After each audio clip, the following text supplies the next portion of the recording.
Ladies and gentlemen, our referee has called a stop to this contest, declaring the winner by knockout and new MMA show!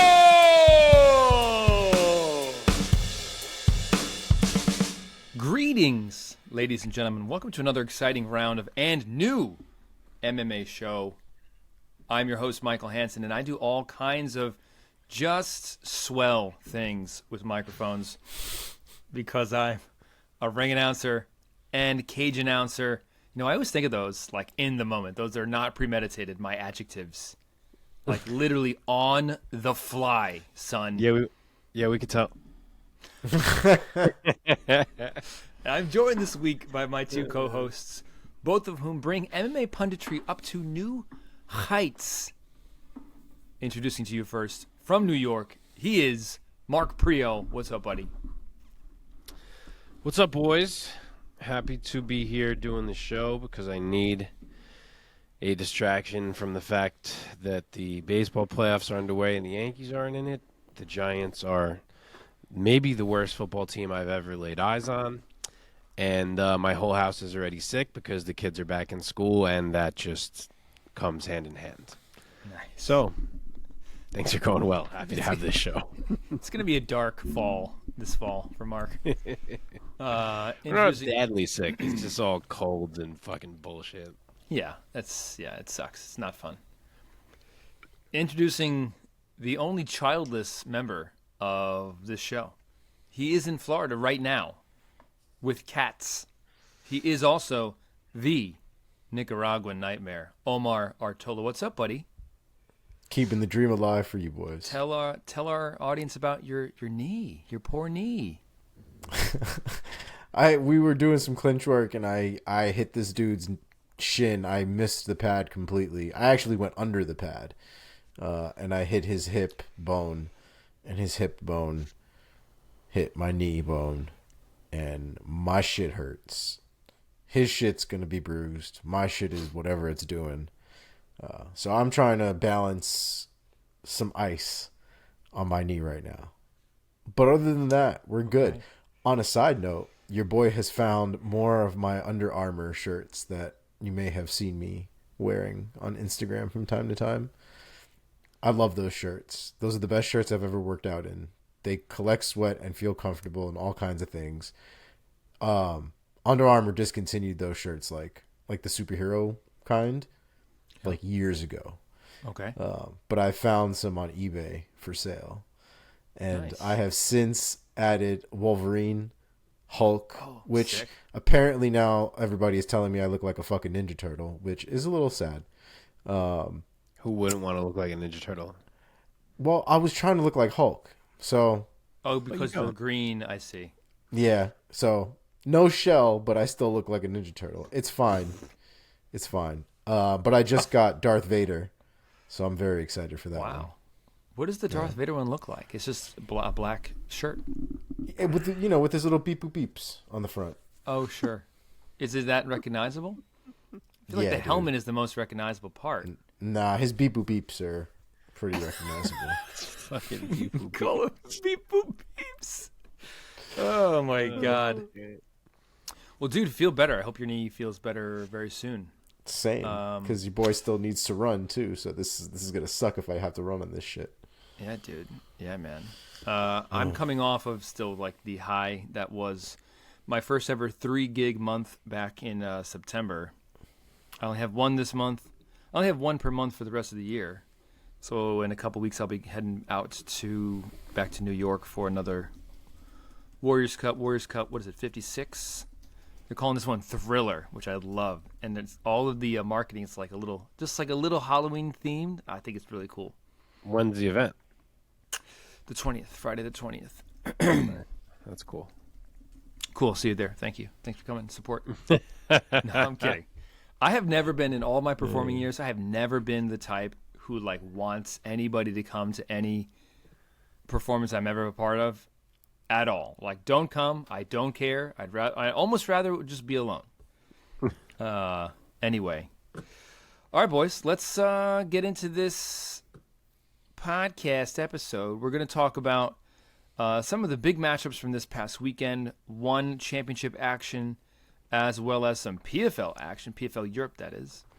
We're going to dive inside the MMA sphere, find out what's going on in the world of MMA outside of the cages with Omar. And then we're going to look ahead. Notice no pre-O rankings because no UFC to recap. So Mark's personal UFC rankings that he maintains, we will touch on next week. So we're going to go from the sphere to our previews. We're going to preview UFC Fight Night Dawson versus Green coming up this Saturday, as well as some Bellator action. A big one, a milestone for Bellator. Bellator 300. Carmouche versus Macfarlane going down this weekend. And then we might end with a little bit of trivia if it's not too late. And, all right. Before we get into any fight talk, gentlemen, let us first thank our audience. If you guys are watching this right now on YouTube, hey, thank you so much. We love doing this. The three of us have been basically maintaining an ongoing, nonstop MMA conversation for about the better part of a decade, if not more. And we decided to just put it online, just continue having the same conversation that the three of us have been having and just build an audience as we go along. So if you're watching on YouTube, thank you. Do us a favor, if you've been watching a few of our videos and clips, and if you've been liking what you've been seeing, please hit the thumbs up. Please consider subscribing so that you don't miss a video. And if you like any of our takes, let us know down in the comments. If you disagree with our takes or any of our takes, let us know down in the comments. We want to hear your take. And as always, keep it classy. If you want audio only, we got you there. You can find us wherever you get your podcasts. And of course, find us on social media at @andnew_MMA show in all the relevant places. All right, enough with the business. Let's get into this episode. This week, the name on the marquee has got to be Stamp Fairtex, who this past weekend at the Singapore Indoor Stadium in Singapore won the vacant women's atomweight championship by defeating Ham So-hee by TKO in round number 3, the official time 104 of round 3. Mark, start us off. Give us your take of Stamp Fairtex getting some gold for the first time in her career and your thoughts on the fight. Yeah, so real quick to follow up on what you were just saying there. All of you listeners, viewers, whatever you want to call it, who come here for one, since a lot of people out there are not doing one, and we do it when the big fights are happening, and I notice that our views pop when we put out the one previews and so on. All you guys that come here to get the one content, click the little sub button for us. Help your boys out. Show some love for putting out the one content. With that said, yeah, this was a fun fight, fun scrap. I mean, all of Stamp's fights are fun scraps, pretty much. It's hard to have a boring fight with Stamp in it. They were calling her Ham on the broadcast at times. I knew her as Ham previously, so I don't know. But anyway, she did not look to wrestle. She came in there to strike with Stamp. I thought she'd probably try to mix it up. I heard Stamp even say that she had expected she would be mixing it up. And she never did, really. She came in there to strike. It wasn't going well for a while because what we're learning, the more we watch Stamp, is that you don't want to be a southpaw against Stamp Fairtex because the right kick is just there all day, especially to the body. And even if it's not there, Stamp is happy to rip the arm over and over and over again. And because of that, she was really dictating the striking for a while in this fight, mainly behind that right kick. But then out of nowhere in round 2, straight left from Ham, Stamp goes down. And suddenly we have a fight on our hands. Stamp's on her back. She's trying to get through it. And it seemed like she was okay, but she's got Ham on top of her. She does survive. She actually, I think, got really close to that armbar. I think if she had a few more seconds in that round, she might have had that thing. It looked like it was pretty tight. But then going into round 3, we had a fight on our hands. And next thing you know, we didn't. Beautiful sequence from Stamp. Multiple body shots. One that was too much for him to take. And Stamp is a 3-sport champion. I don't know if I love that. I'm saying it because they kept saying it. I don't know if I love calling it a 3-sport champion. I get it, obviously. Kickboxing, Muay Thai, MMA. But, this ain't Deion Sanders playing football and baseball. It's a little different. But hey, they're all combat sports? Yes. Yeah. But I'll let her have it. I love Stamp. She's unbelievable. She is going to be a great champion to succeed Angela-Lee, which I guess I'll mention very quickly. Originally, this was going to be an interim title fight because Angela was just taking a leave of absence. She called it. She wasn't necessarily dropping the belt. Obviously, if you watch this event right before the main event, Angela-Lee came to the ring, put the belt down, announced her retirement, announced an organization that she's created. I wish I could remember the name of it right now. It's a bad job by me. I should have had that ready to go. I think it's For the Fight, I think, or something like that. It's something fight, yeah. But, in response to her sister's unfortunate suicide, but it's to help, fellow fighters and others with mental health. So she announced she's starting that and that she's retiring and dropping the belt, and this became a fight for a vacant championship. So Stamp now is that champion. You could tell she was really honored when Angela-Lee was the one that stepped up to put the belt on her shoulder, hugged her, crying. She had some nice things to say about Lee in the post-fight interview, and now she will be the one to carry that division forward, and she deserves it. Hell yeah, man! What a star! Real quick, the organization is called Fight Story. Ah, that's it. Yes. Oh wow. Yes. Okay. Omar, let's get your take now of Stan Fairtex. What a star, and the star-making performance to a certain extent, winning her first championship belt with one championship. Yeah, I love the way that Stan fights. She obviously leans a lot on her Muay Thai. She has to modify it a little bit because you're including takedowns in here, but for the most part, she still uses most of her foundational stuff is Muay Thai. So a lot of the things I loved about that fight were the head kicks. She was seeing a lot of openings. She was creating openings with those head kicks. Eating those head kicks with your hand up, like, I know people see one thing. People, there's a lot of poker faces going on. People aren't getting knocked out from it, right? They're not even really getting rocked. I promise you that shit hurts. There's no shin guards on. There's barely even a glove there, if we're being honest with these 4-ounce gloves. Yeah. All of that shit hurts. And Ham really took a couple of good shots there. There was one, I think, that kind of widened her eyes a little bit and was like, oh, I felt that one a little bit more than the others.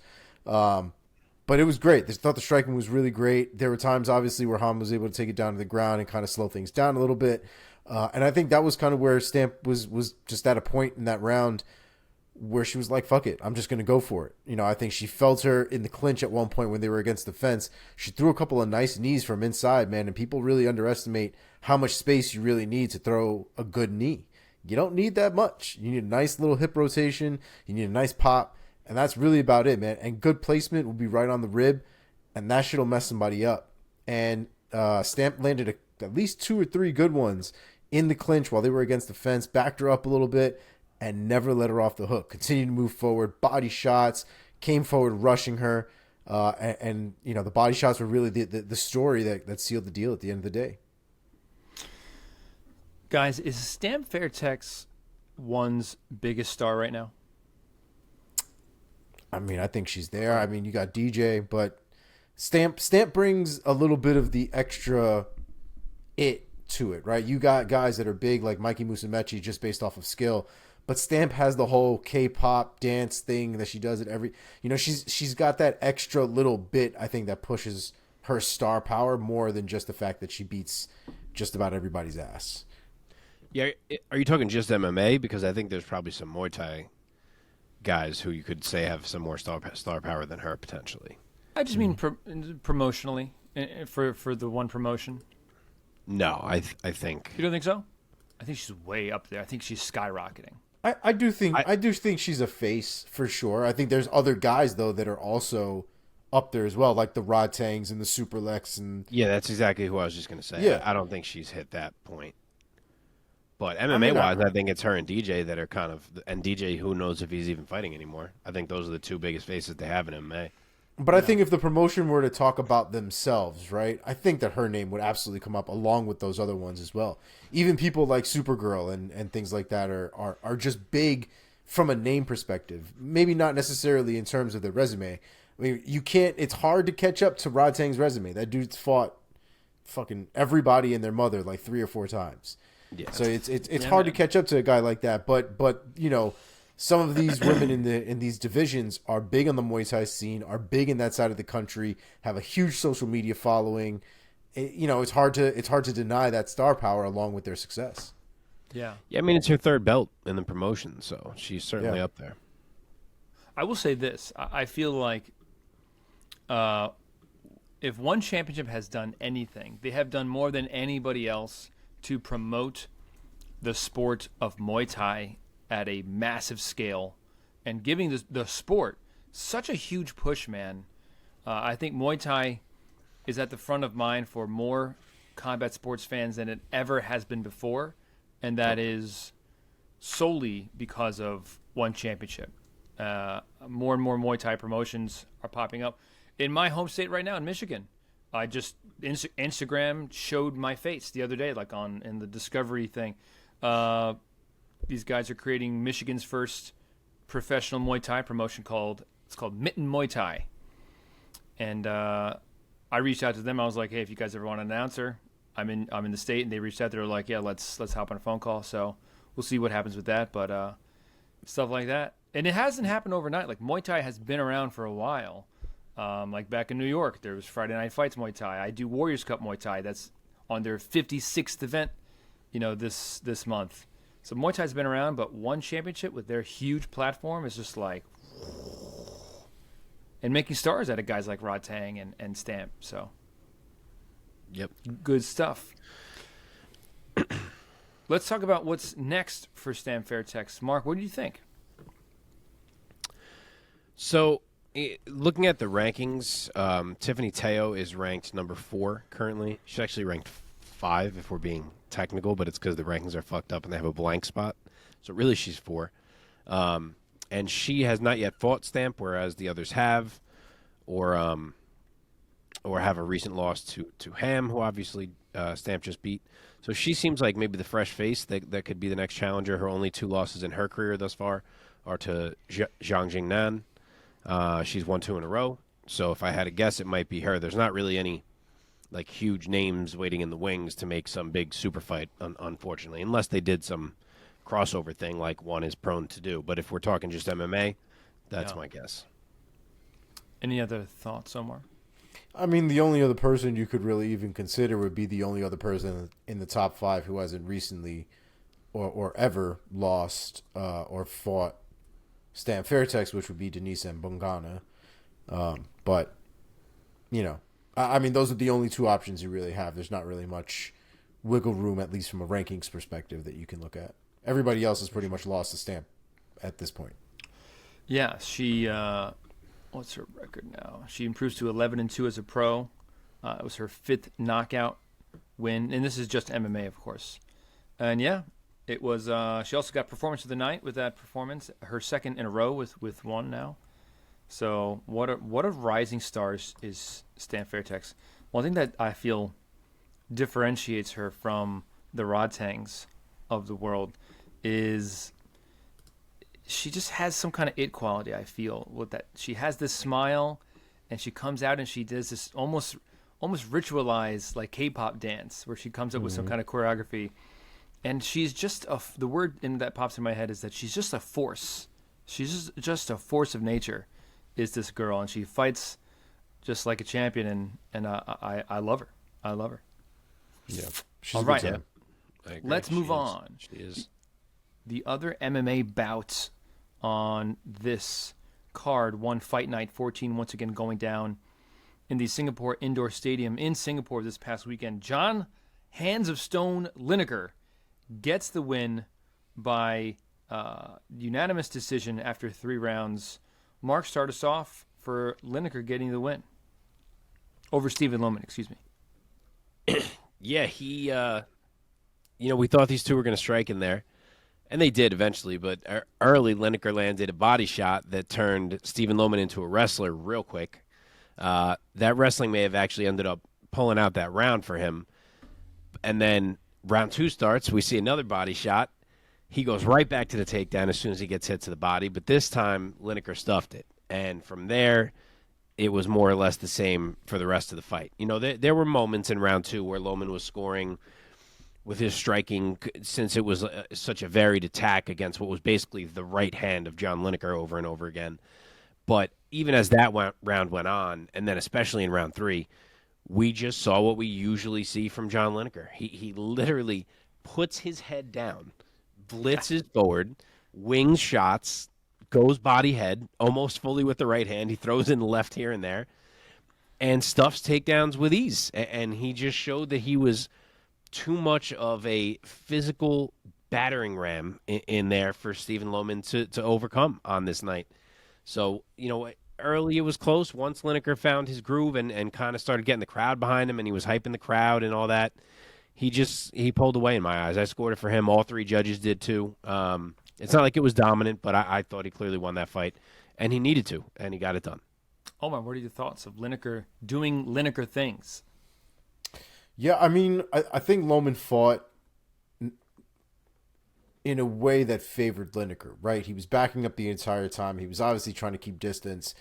And I keep thinking, every time I see people fight like this, just in general, where they're trying to avoid an entire area of a fight, I always think back to my coach saying, if you continue to avoid the clinch, because people are always trying to avoid the clinch in training.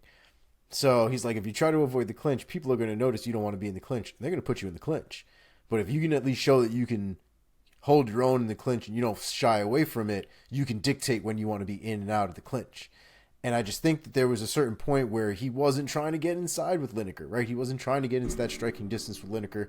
He wasn't trying to play Lineker's game to the point where he was completely trying to avoid it and basically giving away the fight at the same time, right? Lineker was just able to push forward. He was able to throw his shots. He was able to keep Loman on the back foot the entire time, and caught him a bunch of times in the process as well. He landed a lot of big shots in that fight. So I just think Loman just needed to come forward just a little bit more, at least from time to time. Maybe not the entire fight, but knees. I mean, there were a lot of moments in there, especially with the height difference, where I was like a couple good knees with Lineker just walking straight at you, that does damage. And over the course of 3 rounds, even more so. So I just thought he fought, I think he fought a fight that involved a little much too avoidance, and not enough, aggression. Yeah. Man, what a nightmare to fight this guy. If it's only 5'3" tall, just a nightmare. Such a strong Dog, he's terrifying. Terrifying. He's terrifying. Yeah. And especially as he's gotten older, I feel like his hair's gotten shorter. He's more tatted up. Yeah. He's just more beardy. And he's also not cutting all that weight that we used to see him cut in the UFC, he's right? So 5'3" monster. Fucking thick, and the man just throws body shots like he's trying to break through stone. It's every terrifying. body shot that he lands, I almost see, I don't even want to say I picture it. I almost see it like Thor's hammer is hitting people's bodies when his fist gets there. Anytime he lands that's a body what shot, it feels like. Yeah, when he lands a body shot, I puke a little bit. I'm like, oh. Yeah, it doesn't look great. No. Okay, so after losing his shot for one championship gold against Fabricio Andrade back in February of this year, Lineker now with back-to-back wins over Kim and Loman. Mark, what do you think is next for the Brazilian for this promotion? I don't know, honestly. I don't think he's getting Andrade again this soon. He's ranked number 1. He's now just beat number 2 and number 3 back-to-back. Can he just fight the next contender, 4 or 5? Sure, of course he can. But, he's been around for a bit. He's a name. He's proven himself all over the world. If I'm him, I'm trying to angle for something maybe a little bit outside of the box, a little bit bigger. I don't know what that could be. I don't know if he could be in one of these special rules fights, or if he could ever, he probably can't convince a DJ to fight him at this point, with DJ being 1 foot out the door. But how about him and Adriano Moraes? Something like that. Some type of super fight across a weight class. And Moraes is huge for being a weight class below Lineker anyway, and Lineker's tiny for his, so Moraes is probably bigger than him. I mean, he certainly is taller than him. So I would try to push for something like that if I was him. Who knows how realistic that is, but I think that's a better use of John Lineker at this point in his career. Omar, any other thoughts on that? No, that's actually better than any answer I could have given you, because I wasn't even thinking that far outside the box. So I like it. All right, let us now move on. So that wraps up our discussion for this past weekend's one Fight Night 14. Let's turn our attention to another event, also overseas, this time in Paris, France, at the Zenith Paris venue, the PFL Europe 3, and headlined by Cedric Doumbe getting the win over Jordan Zebo by knockout. The official time, 9 seconds. Just 9 seconds. You can watch the entire highlight of the whole fight in 9 seconds. It really was one single punch. Omar, why don't you start us off this time? Give us your take of this incredible PFL debut by Cedric Doumbe. I mean, this was pretty much like Muay Thai 101. It was kind of wild. Who's the other guy? Jordan. What was his name? Zebo. Jordan Zebo throws a lead, what I'm assuming looked like a lead switch kick, and Doumbe catches it. He shelves it, and so a shelf is basically a shelf catch, I guess, is basically like when you defend one side with, you have one side kind of guarded up, and the other side, your other arm, comes below there so that the impact basically hits your side, and then you catch the heel, back of the ankle area with your other hand, and then you swing it across to sort of, do whatever the next move is. Could be a sweep, could be a kick, could be a punch, could be elbow, could be whatever you want. So it was a beautiful catch. It was a beautiful shelf. It was a beautiful passover. And then he drops the foot and throws a hook with the same hand. So he got real creative with that one. It was honestly super beautiful for the 9 seconds that it really was. So yeah. I was thoroughly entertained by the technique in that fight. Dude. And Zebo is no slouch either. Both of these guys were coming in as undefeated prospects, both of them 4-0. But Doumbe, the decorated kickboxer, really shined in his PFL debut, getting his probably fastest knockout of his career. Let's look. Yes, it is. All 5 of his wins have been knockouts, of course. This, of course, being the fastest. I wonder if this is the fastest knockout in PFL history. It just might be. I feel like I heard someone say it was, but don't quote me on that. If it is, it's hard to beat, man. You have to, can you think of an 8-second knockout in PFL history? No, I can't at the top of my head. Let's talk about what could be next. Wait, can I talk about the fight? Oh, my bad. Sorry. Yeah, I'm the one that was fucking telling you guys about this man last week. True. Let me That's talk true. about him. How in the fuck did the UFC let this man go? He was signed to the UFC, and they let him go. This dude was a star from the second he came through the curtain until the second he went back into the curtain. He carried a damn mattress to the cage that said "Good Night, Jordan" on the mattress. The crowd is in the palm of his hand throughout the intros. Then Mark Goddard is calling this man to the center of the cage for face-offs. And he's like, nah, we're not going to do that right now, Mark Goddard. I'm going to get the crowd to do a fucking chant. So you guys just hang out there for a minute.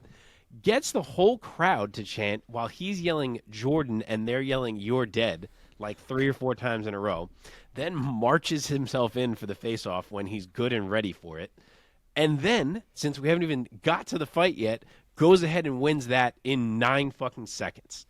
Catches the kick, returns with a right low kick, then throws a left and a right. People aren't even realizing that a right lands as well on Zebo's way down. They both land perfectly.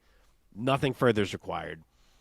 Just absolutely unreal in every single way. Like, I don't know yet how far Cedric Doumbe can take it in MMA, but you cannot possibly start and I know it's 5-0. It's not like it's the first MMA fight of his career, but it's the first mainstream fight of his career, and you cannot possibly start any better than what that entire package just was. If you didn't watch this thing, all in all, it's probably 15 minutes because of how long everything he talks for a while afterward, the chants in the beginning, everything.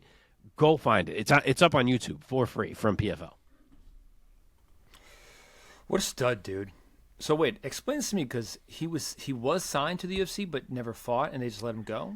He was Or signed to the expired? UFC. He was supposed to fight Darian Weeks in France. France nixed it, I think, a week before, maybe or maybe even less, because they had a rule that said you cannot have more than a 10-fight disparity in professional MMA experience fighting each other. And I think at the time he was only like 2-0, and Weeks had at least 13 fights, I guess it was. So they wouldn't allow it. So then after it got nixed in some medical exam, they found that I forget exactly what it was. I want to say it was like bleeding in his brain.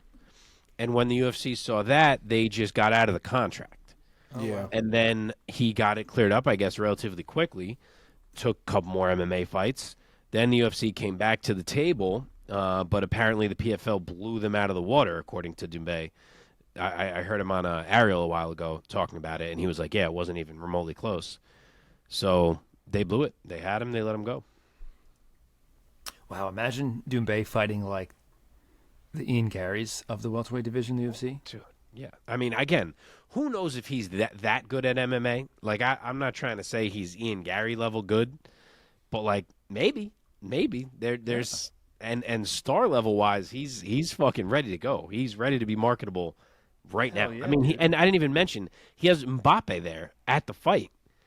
Fucking front row with his whole crew. He showed up just for the main event to watch Doumbe. Like, that's one of the biggest, international stars I've ever seen at a MMA event before. That's true. And it's at PFL Europe. Dude, some people carry a pillow to the ring to like mean that their opponent's going to go to sleep. The mattress is just next level commitment to the bit. He committed to the bit. I was listening to him on Ariel after, and Ariel's like, "Where'd you get the idea?" He's like, "Oh, I just thought about it like an hour before."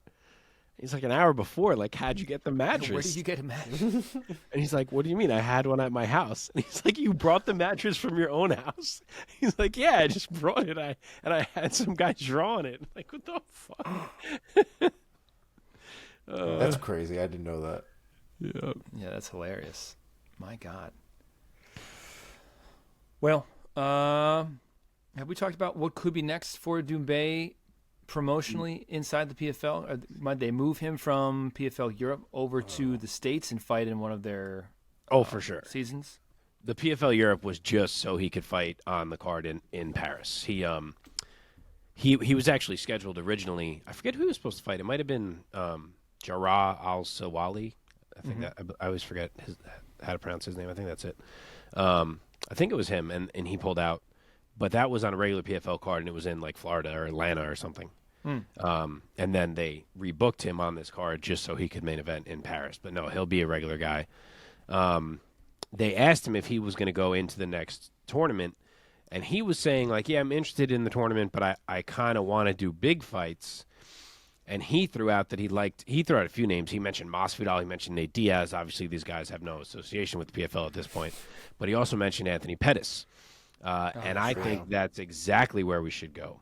Wow. I don't think there's any reason to even wait. Of course, there's other, names who are doing better in the welterweight division, like Sadabusi and Magomed Karamov and Umalatov. But, like, we can wait on those guys and see if Doumbe gets to that level. We can put them aside for a moment.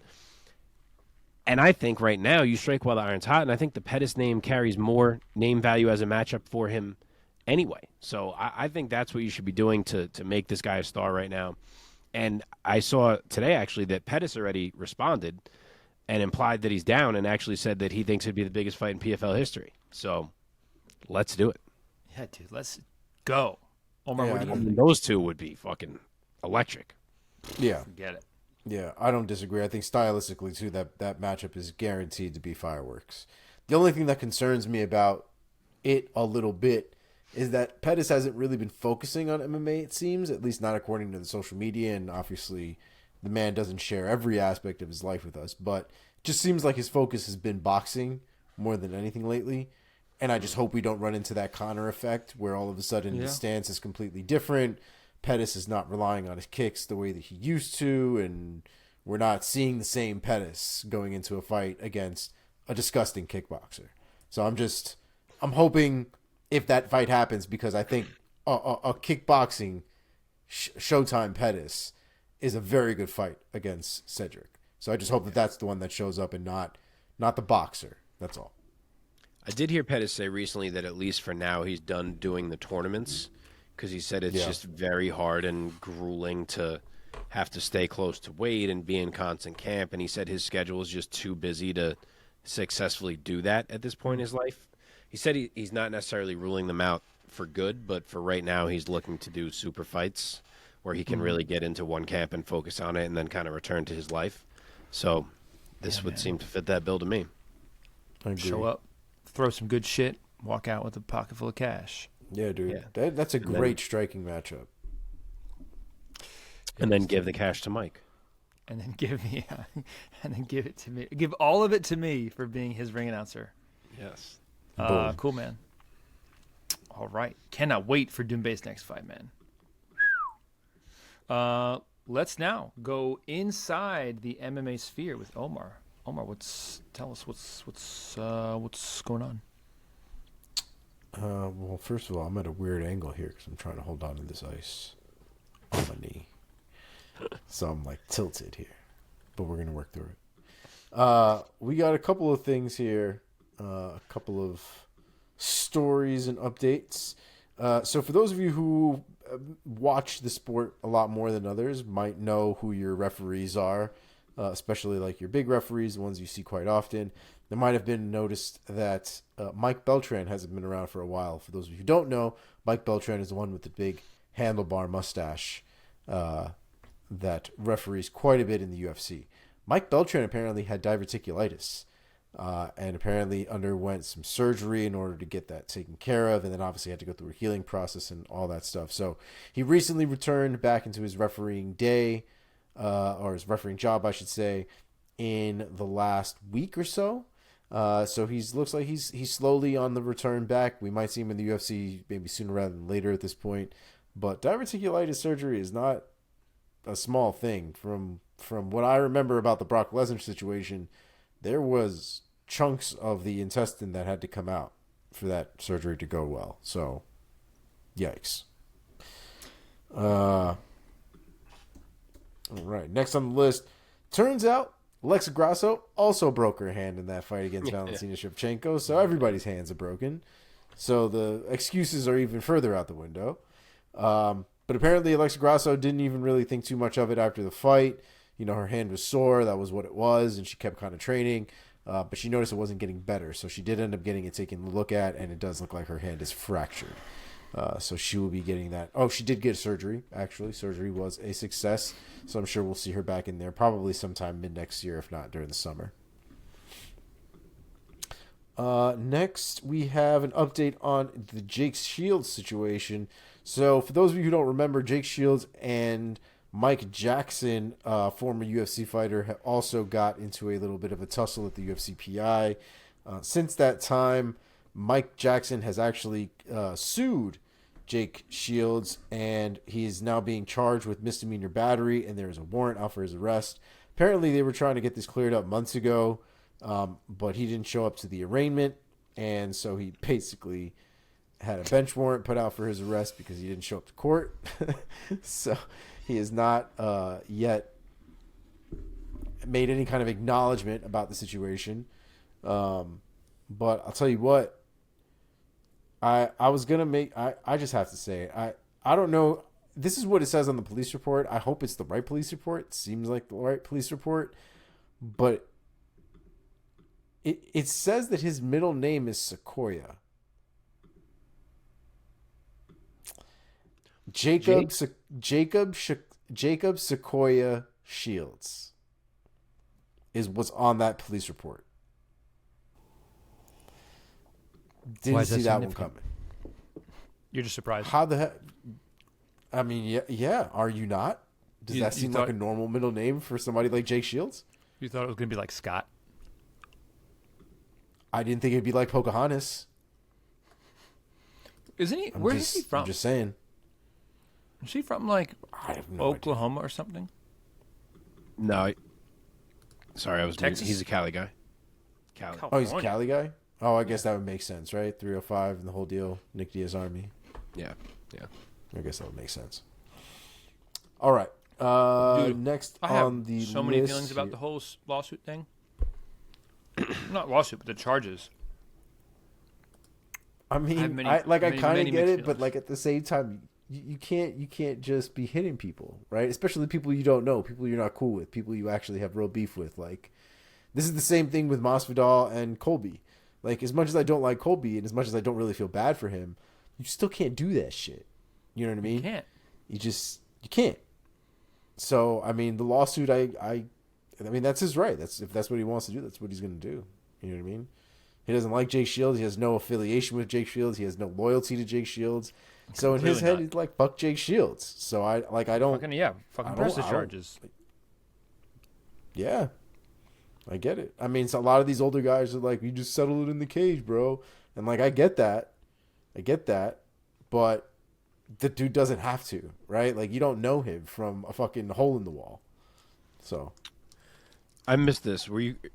I started reading something. You were questioning him pressing charges against Jake. No, not that I'm questioning it. I just have many mixed feelings about all of it from every angle. I don't remember. It's not like Jake jumped him, is it? supposedly he went snuck into him. his gym and like fucking. No, tackled no, and no. fought They him. went. They were in. No. They were in the PI. They were in the PI. They've Oh. had beef back and forth.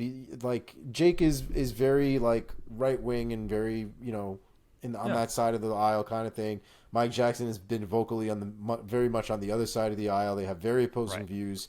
And when they saw each other in the PI, I think they've had beef back and forth on Twitter before then. So when they saw each other in the PI, it just kind of exploded, and it just seemed like. That's right. I thought It seemed just like- something popped off. I didn't think it was like he sneak attacked. No, they fought. Oh, okay. They definitely fought. Yeah, but I'm saying it's not like Jake like ran in his house and attacked him. Like it's just a fight that happened. Yeah, So wait but a Jake second. was the one who initiated the fight and He came up to him. And instigated again, it. it's and I think this kind of goes back to the whole like, you're a fighter thing. You shouldn't be taking things to court. And again, I do get that side of things. Yeah. But I think it's like when Verdum threw the boomerang at Colby, I don't think all that was necessary, personally. No. I don't think it was that serious. But like, they got into a full fight. Like, Mike Jackson was on the bottom taking elbows from fucking Jake Shields on the floor, not even in an octagon. Yeah. You know what I mean? Not even in a ring. So Yeah, I mean, I guess all I mean is like this is not Jorge Masvidal running up with a mask on and sucker punching Colby outside of a restaurant. Right. I guess that's Like if they kind of agreed to fight, or like it was kind of like, hey, fuck you, and then we're kind of fighting. But like, did Jake Shields like jump him or like mug him, basically? You know what I'm saying? Yeah, I don't think I don't Mike know. Jackson was, I it didn't haven't seen any video. I don't fucking Yeah. know what happened. It didn't sound like, because Mike Jackson's talked about this in the past, and it didn't sound like it's a very much he said she said, because they're like, he threw the first punch kind of deal. But from what it sounds like is Mike Jackson wasn't trying to fight, and Jake Shields was, and just based on previous history, I buy that story a little Sure. bit more. You know what I'm saying? Well, yeah. Just- I mean, it's just not like based Jake on Shields things that have is- already happened in the past. And it's not like Jake Shields is pressing charges against Mike Jackson here. No, but Jake Shields would never. Like, whatever street cred Jake Shields actually has would just go straight out the window. I don't think Mike Jackson had street cred to begin with. Right. So- I mean, look, Jake Shields is a part of the Diaz army, man. Like, you want to talk shit to those guys, then they're going to say, and I mean, I think he kind of gave him a fair warning online. And yeah, they're diametrically opposed to each other politically. We don't have to get into that here because this is not a politics podcast, but it sucks. It sucks that a war of words turns into actual fisticuffs between two guys, but it's not that surprising because they're both professional cage fighters. I was just reading about it. It seems like Jake just took him down and then was just on top of him, slapping him, like intentionally trying to bitch him out and not actually trying to hurt him. Oh, You then said good you for read him. that there was elbows and stuff. I did read that there were elbows. That's where I don't know. I wonder. I guess different places are reporting it differently, probably based on different guys' perspectives. I bet. And that's my point, right? There's like his version, there's Jake's version, and then there's somewhere in the truth in there, somewhere Yeah, in right. the middle. right. So I probably am reading what is Jake's Honestly, version. Jake bitching him out instead of beating his ass, also probably more accurate now that you really say it out loud. That's probably more what happened. Yeah, it could be. Yeah, and I doubt he would have had much trouble taking Mike Jackson down. and keeping him down 100%. Yeah. Striking is a different story. I don't know if I even give Mike Jackson a shot in hell there, really, but definitely not on the ground. Not even close. Yeah. All right, what's next? Oh, right. All right. So next we just got a few fight announcements, and then we are on our way. All right, we've got Montel Jackson. So he's actually out against his fight against Chris Gutierrez. Gutierrez will now be facing here we go. Alatengli? No, that can't be it. Alatengli. Alatengli? Yeah. All right, there we go. Alatengli.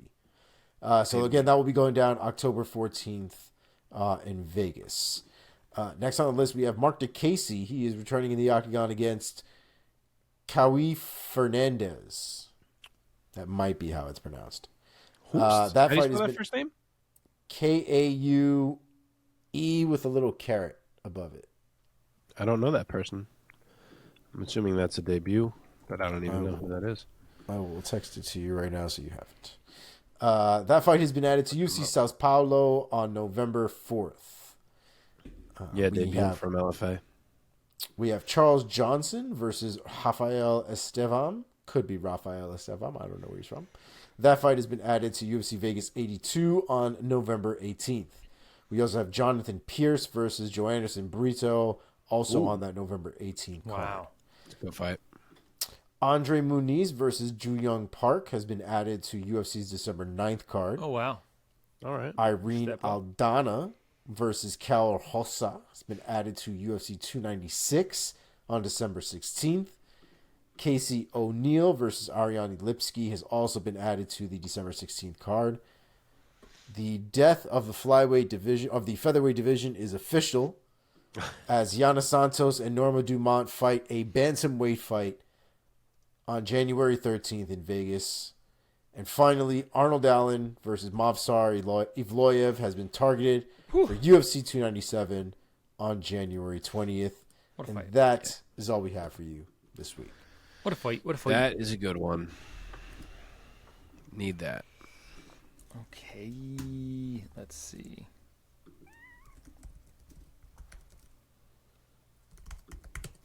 Pull up my cheat sheet here, guys. All right.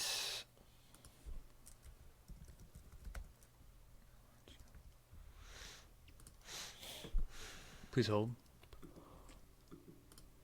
Here we go. This coming weekend, let's go to the preview section of our show.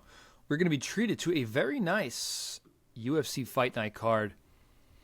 UFC Fight Night Dawson versus Green going down at the UFC Apex in Las Vegas, headlined by two star lightweights in Grant Dawson and Bobby Green. Before we talk about the looks like 6 or so fights that we're going to talk about, are there any other fights or fighters that you gentlemen would like to just quickly touch on and spotlight for our listeners and viewers? The whole card, honestly. It's a tight little card. It's only 11 fights. 6 of them are the main card, so only 5 undercard fights. But like everything on this is worth watching, to be quite honest. The opening fight is Montana De La Rosa and JJ Aldrich, which is a solid, evenly matched fight. Nate Maness is welcoming Mateusz Mendonce down to flyweight. He debuted up at bantamweight. He's a shoot-the-box guy who looked really interesting. He now moves down to flyweight to fight Nate Maness. Like, that's a scrap. Kanako Murata is returning after being out for a while to fight Vanessa Demopoulos. I mean, I'm naming them all. I'm sure Omar wants to talk about some, but I guess I'll just finish at this point since I'm not really going into in-depth of any. Karolina Kovacevic is on the undercard. She's fighting Diana Belbita, which is interesting.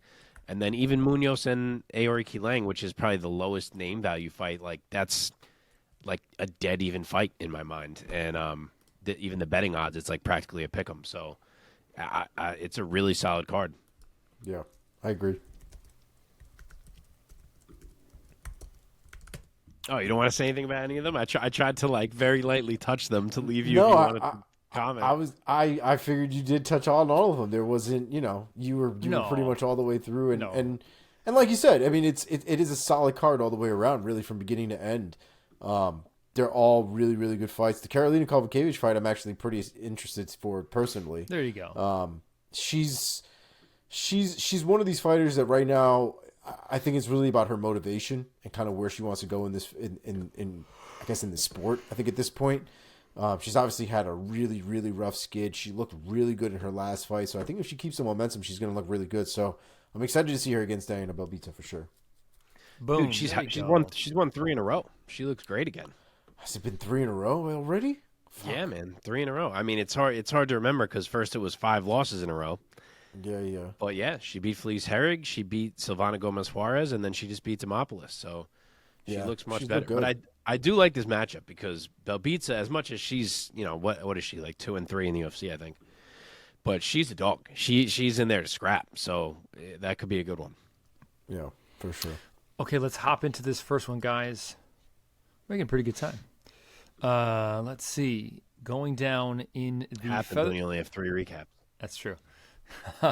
Going down in the featherweight division, I believe this is.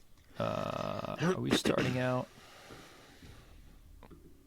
Algeo. This You're is right. Algeo and Hernandez. Okay, but then we're gonna have Main card back... opener.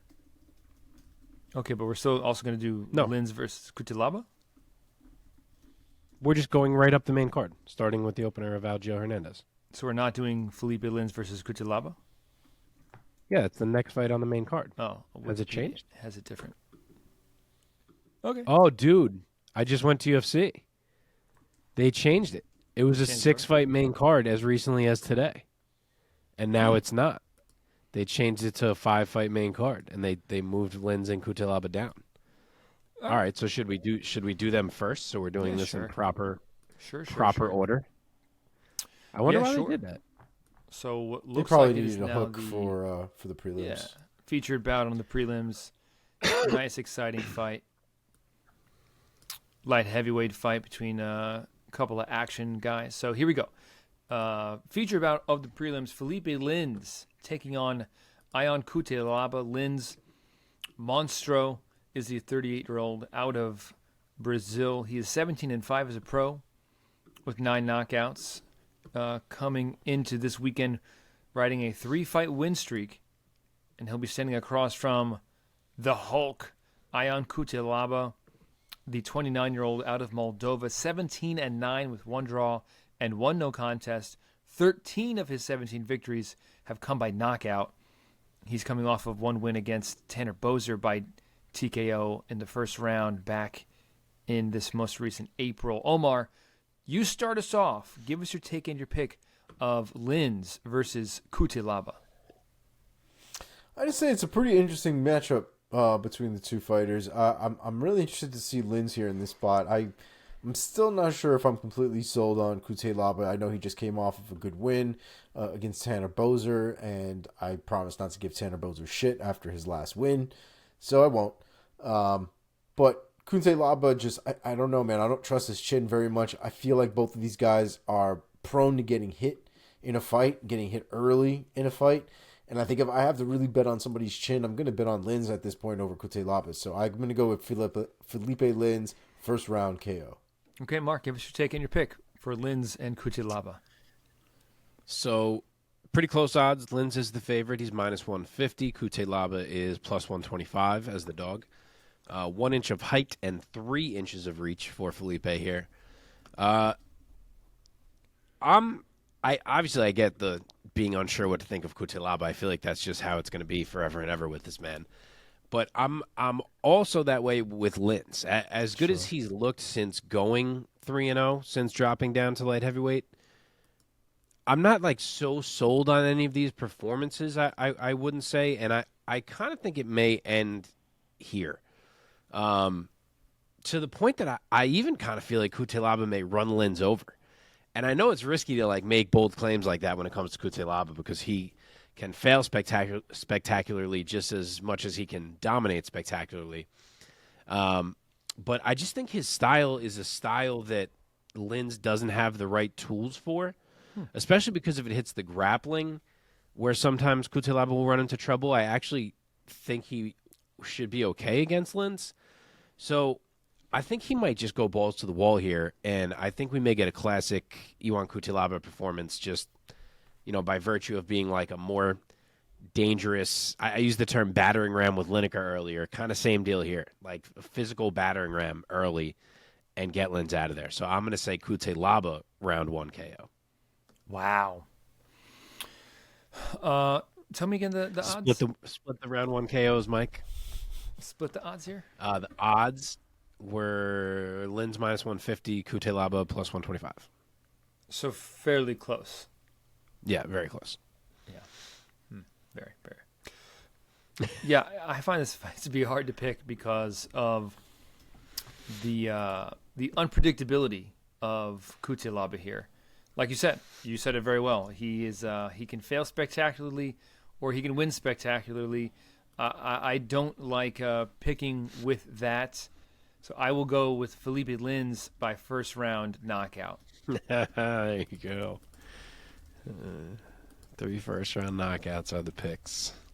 Here we go. Bill Algeo taking on Alexander Hernandez. What a great scrap going down. Yeah, is this featherweight is bout or crazy. lightweight Yeah, bout? it is. Featherweight. Featherweight bout. Yeah, because Hernandez moved down. Yeah.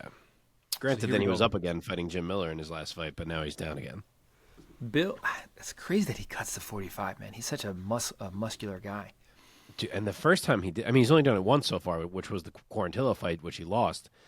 And from the way he described it, it was absolutely miserable. But then after he beat Miller, he did say he plans to do it again. So here we are.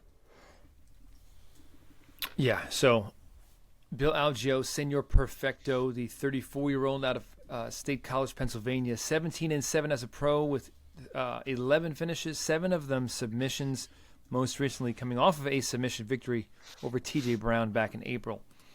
Alexander the Great Hernandez is the 31-year-old out of San Antonio, Texas. He's 14-6 as a pro with 8 finishes, 6 of those knockouts, and he's coming off of a win against Jim Miller back in February. Mark, give us your take and your pick, Algeo versus Hernandez. So another close one, even closer actually. Bill Algeo is minus 145, and Alexander Hernandez is plus 115. 3 inches of height for Bill Algeo and 1 inch of reach, despite being the guy who's always at featherweight. He's actually the bigger man here. As we touched on, I still don't know if 145 is a good place for Alexander Hernandez. It's tough to make that call after only seeing it once. We'll definitely get a better feel for it here, especially with it being his second cut. He'll be a little more used to doing it. We'll see if that helps. He's had his ups and downs, but he is a talented guy. Like, there's no denying that. Even in the Billy Q fight, which he lost, like in round 1, you're watching him like, holy fuck, like Alexander Hernandez is amazing. So the skills are there. He's in there with a dog in this fight. Bill Algeo, we know he does not go away. He will take what you have to give in round 1. Then he'll pour it on, similar to Quarantillo, who just used this exact strategy to beat Hernandez 2 fights ago. Algeo, as I said, he is taller, he is longer, so it's a tough ask. But these are the kind of guys that Hernandez has to beat if he plans to be a factor at 145. So we'll see what he can do here. I do think he'll start hot. He's prone to do that. It's just a matter of what you think happens in the latter 10 minutes of this fight, because as much as he did finally show against Jim Miller, pushing through the full 15, that he can do that, now he's got to do it with a weight cut to 145, and that's a lot different, and I don't know if I trust that he can do that. And like I said, Algeo is going to be pushing forward and pushing the pace at all times.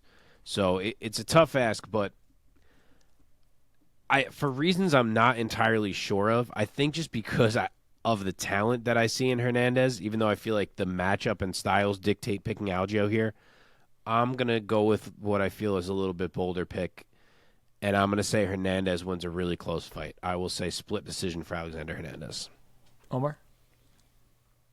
I don't hate it. I think the thing that's going to make the difference, especially if he does go the full 3, is going to be the pace from Bill Algeo. Bill Algeo's pace is a motherfucker. And as good as Alexander Hernandez's cardio is, I think there is going to be something to be said about there might be a sacrifice as a result of his weight cut. And just in general, as good as some people's cardios are, paces like Bill Algeo's and the pressure that comes from Bill Algeo and being on your back foot and moving back a lot of the time, all of that wears a lot faster on you than just normal usage of cardio, if that makes sense. So I think that there's a lot of things on Bill Algeo's side that's going to work pretty well in his favor. I would like this, at least at the very minimum, to be a good showing on Alexander Hernandez's part to make it at least a fight. But I do think Bill Algeo in the end is going to come out on top. I think I'm going to go with Bill Algeo by unanimous decision. All right. I think this is also a very great fight and tough to pick here. I have felt bad watching Alexander Hernandez at times because he does look so good, and he just keeps running into these guys who just don't quite go away in spite of his talent and end up like finishing him or something. I almost want to pick him on feel like he's gonna, for the first time in his not for the first time, maybe not for the first time in a long time, gonna get back-to-back wins is what I'm trying to say. But I just feel like Bill Algeo is another one of those guys who's gonna weather whatever firepower that Hernandez throws at him and is going to end up running away with this fight. So I'm going to go with Bill Algeo by unanimous decision. And I'm going to shake my head for Alexander Hernandez because I'm a fan of his. All Seems right. like Mark is too. Yeah. To be honest, I'm not sure that I am. I just see the talent in there. In his earlier days, he annoyed the fuck out of me. Like, I actively rooted against him. Lately, I'm more like, all right, maybe this guy is, like, acceptable. But I'm definitely not, like, a fan of him, I wouldn't say, nah. All right. Let's see. What's next I just here? see the skills, and if he could get his cardio together, which he finally did against Jim Miller, then, so. I mean, the Billy Quarantillo fight's not going to be that much different, I think, than what we're going to see here against the Bill Algeo fight, right? Like I know. It might be an instant replay. Yeah. Okay. Yep, I get it. Back up to a lightweight here. Drew Dober taking on Ricky Glenn. Drew Dober, the 34-year-old out of Omaha, Nebraska, 26-12 as a pro with one no contest, 13 wins by knockout. This weekend looking to get back into the win column after losing by TKO to Matt Frivola back in May. He will be taking on Ricky Glenn, the Gladiator, who is the 34-year-old out of Marshalltown, Iowa, 22-7 with 2 draws, 13 wins by knockout. Also looking to get back into the win column after losing to Christos Giagos, I hope I'm saying that right, by knockout also in round 1 back in April. Okay, Omar, start us off this time. Give us your take and your pick for Dober versus Glenn. God, man, I really love Drew Dober, and I really want to be like, yeah, Drew Dober's got this one in the bag. This is easy for him. This will be no problem. I can't really say that because Ricky Glenn is kind of a motherfucker when he wants to be. I think that both of them have their ups and their downs, and I think consistency is probably going to be the biggest deciding factor for me in this fight. And although they've obviously both lost in their last fights, they've both been knocked out in their last fight, I just find Drew Dober a little bit more consistent, a little bit better at being able to adjust in a fight for the most part, and knowing kind of what his avenues to win are. I think Ricky Glenn is a tricky guy. I think he's very difficult to emulate, very difficult to kind of get your hands on. But I think that Drew Dober just has a little bit of a better game overall, and I think he can best Ricky Glenn in a fight. So I'm gonna go with the unanimous decision for Drew Dober. I'll go next. I think this is an easier one for me. I think that Drew Dober is probably going to be a more sizable favorite, just given his record and perhaps also a bit of his popularity. I see Drew Dober, I think, running away with this fight and handing Ricky Glenn his second loss by knockout. Give me Drew Dober in a round 2 knockout or TKO. Mark? So you're right. We do not have close odds in this one. Maybe even confusingly far apart. But Drew Dober's minus 460. Oh, wow. And Ricky Glenn is, Ricky Glenn is plus 340 as the underdog. Whoa. 460. That's a lot. It's a lot. And Ricky Glenn is 4 inches taller than Drew Dober, so bigger man. He's got only a half an inch reach. But yeah, I'm with Omar here. Ricky Glenn is not a fun guy to pick against because he does weird things where he just looks wildly impressive at times. Think Grant Dawson, Joaquin Silva, Gavin Tucker, where he just kind of whipped these guys. Then, obviously he's got his losses, so he's a little bit up and down. Actually, it's funny. I heard someone call this fight the alternate universe main event, considering Drew Dober knocked out Bobby Green and Ricky Glenn drew with Grant Dawson. So I thought that was pretty funny. But, yeah, I know Drew's coming off getting knocked out, but my faith in Drew being a higher level than Ricky Glenn has not been shaken by that. I don't think Glenn's going to have a fun time trying to take him down. I think he's going to have to deal with Drew Dober on the feet, and he is willing to do that, but I just don't think that goes his way. I think Dober's just much cleaner. He's definitely the more powerful of the two, and I think he's more comfortable in drawn-out exchanges. And Ricky Glenn's a dog. He won't go away. I've used that term too many times in this episode already. That's okay. But he won't go away. He'll search for ways to change fights, and he often finds them. But him being taller, I think that body's going to be there to be hit. Drew Dober's so good at going to the body, and I think he'll hurt him there. And I'm also going to say Drew Dober round 2 knockout. Ooh. Oh, baby. I love it. Okay. Oops. No, don't do that. Let's move on to up to the welterweight division. Very, very interesting fight. I'm very intrigued by this fight. What a stylistic mismatch for these two guys. We have in the welterweight division Alex Morono taking on Joaquin Buckley. Wow.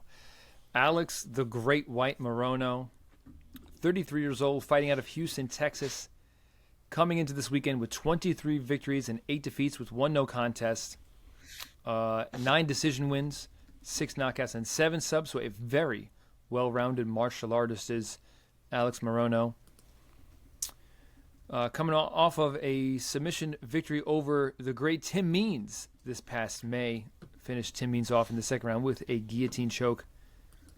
And going to be looking to do the same to the man with a slightly different physique from Tim Means in Joaquin Buckley, New Mansa, the 29-year-old out of St. Louis, Missouri, 16-6 with 12 of his 16 victories coming by way of knockout.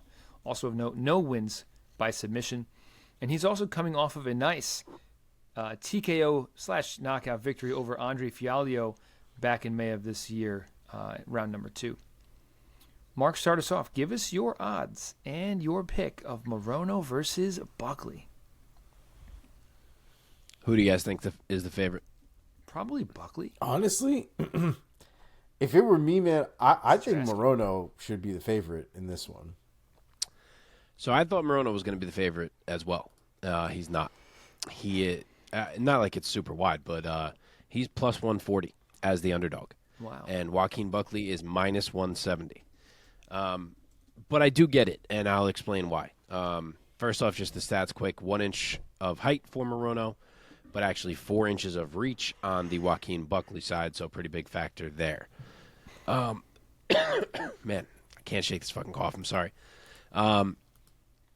I think this matchup gives Joaquin Buckley a really good chance to break through into mattering at 170 pounds.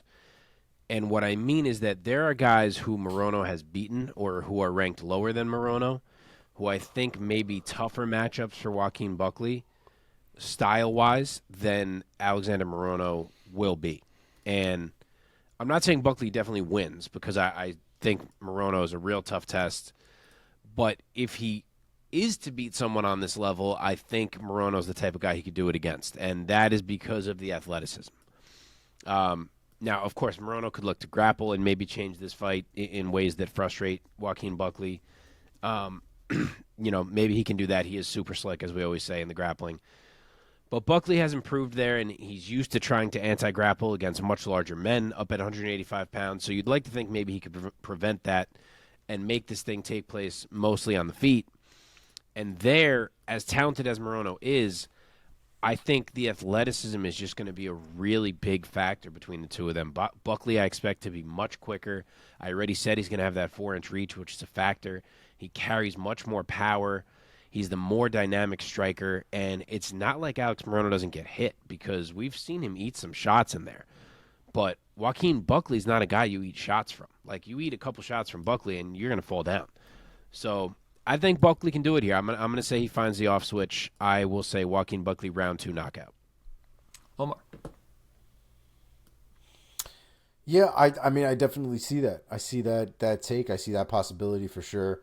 I just think that it's all very evident from Buckley, right? And I say that to mean that I think Morono could prepare for this properly. And I think he could prepare for these eventualities against Buckley that I think are coming. The power, the speed, some of the creativeness that he does have in there. I think he's toned it down a little bit, not to get caught up in the bullshit, but he's still very creative in the octagon, still very dangerous. Morono is one of these guys, though, that works really hard, and I think you've seen the fruits of his labor throughout his entire career, continuously getting better and better as time goes on, as he continues to fight and he continues to train. I think he's going to have good success here, man. I think there's a lot of fundamental things that he can do here to just kind of make Buckley have to work a little bit more, maybe even keep Buckley on his back foot and moving backwards. I like Alex Morono here. I think the kid is heavily underrated in most situations, but he generally finds a way to win for the most part, or at least is winning until somebody knocks him out. So I'm going to go with Morono here. I'm going to go with Morono by unanimous decision. Oh, baby. Wow. Such an interesting fight. Mike, we're making you break the ties today. I know. Yeah. I mean, respect Thus to far, Alex you've Morono, always man. sided with Omar. No, I'm siding with you this time, man. I'm picking Buckley from the jump at this time. No disrespect to Alex Morono. I mean, I hope and I think that he can make this into a very interesting fight, given his level of martial arts and his well-roundedness, of course. But I think that Joaquin Buckley, I think that he might shine in this fight. I think he's too strong for Morono. I don't think Morono's going to be able to really get a hold of him that well. Buckley's too compact, too dynamic, too athletic. And yeah, I just envision, I think Buckley is going to find a home. I think he's going to hurt Morono, and I agree. I think we're going to see maybe around 2 or 3 TKO probably for Joaquin Buckley. And he's going to roll on and probably get a huge fight at welterweight, relatively speaking, next. So we'll see. Let's see if he can pass this test. And it is a tough test for Are we Morono. predicting round 2 or 3? We don't get to do dual round predictions here. Give me round 3. What did you say? All right. I said 2. Okay, good. All right.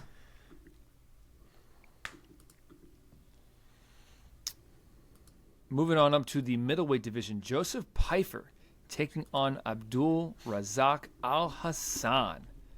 Man, what a fight this is going to be. Don't blink for this one, guys. Do not blink for this one. Pyfer, perhaps one of the best nicknames in the sport. Joseph Body Bags Pyfer. Body Bags with a Z at the end. The 27-year-old out of Pennsylvania, 11-2. 10 of his 11 wins by finish. 8 of those are knockouts. And he is, thus far, undefeated in the UFC at 2-0. 1-1 on Contender Series. And he most recently, he knocked out Gerald Meerschaert back in April. A round 1 knockout over the veteran there. He'll be standing across from another cracker in Abdul Razak Alhassan, Judo Thunder, the 38-year-old out of Ghana. Or Ghana? Ghana. Did I say that wrong? Yeah, it's Ghana. It's the Ghana. fuck else would it What the fuck be? did I say? Have Ghana? you lived on this earth? Wow. Have you lived on this earth before? Did I just have a stroke? Out of Ghana. Good old Ghana.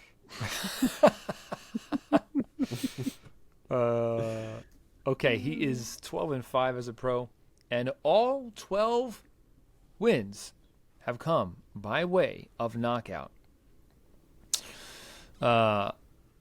He's been a bit up and down, though, in the UFC since he joined the UFC back in November of 2016. So kind of an up-and-coming guy, though it still seems he has been in the UFC for a minute, man.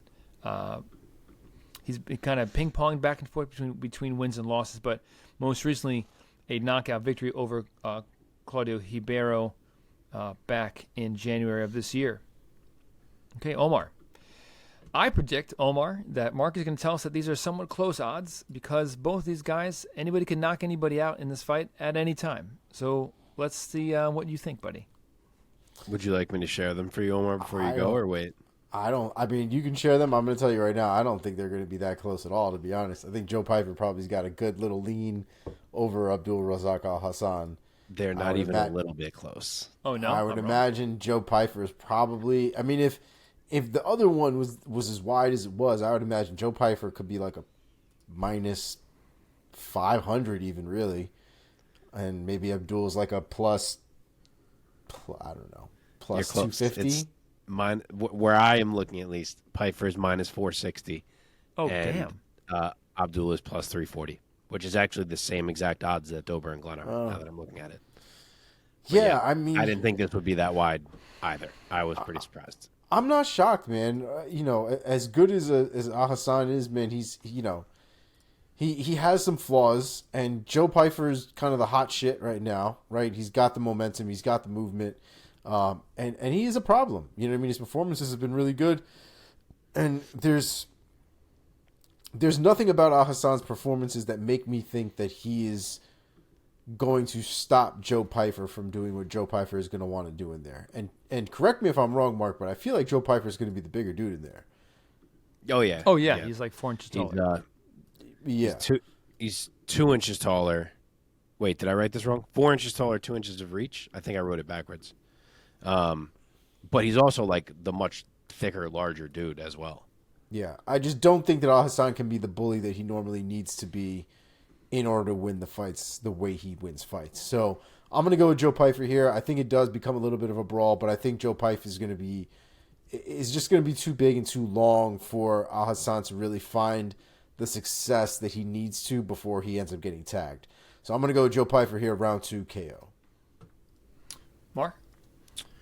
Yeah, so I wrote it wrong, but I did correct myself. So it's 4 inches of height for Pyfer and 2 inches of reach. I had written it down backwards.